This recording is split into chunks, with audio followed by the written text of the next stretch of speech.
தமிழக ஆதிவாசி அமைப்புகளின் கூட்டமைப்பினுடைய மாநில தலைவர்.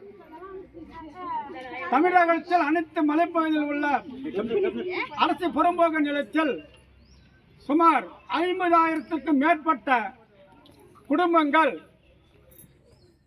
1947 சுதந்திரம் அடைவதற்கு முன்கூட்டி இருந்தே பரம்பரையாக அரசு புறம்போக்கு நிலத்தில் பயிர் செய்து வாழ்ந்து வருகின்றார்கள்.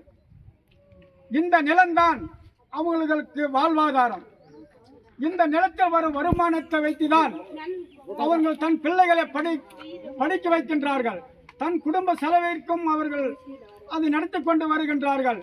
இப்படி இருக்க மேலும் அரசினுடைய செலவைகள் இலவசமாக வழங்கக்கூடிய செலவுகளாக இலவச வீடு, இலவச கிணறு, இலவச விவசாயத்திற்கு மின் இணைப்பு ஆகிய இலவச மின் இணைப்பு, வட்டியில்லா பயிர்க்கடன் இப்படி போன்ற அனைத்து சலுகைகளை இழந்து வருகின்றன.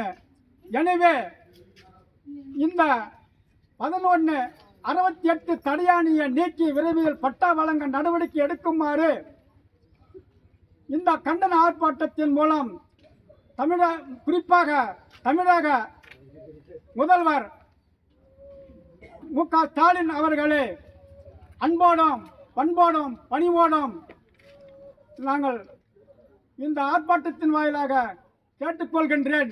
வணக்கம்.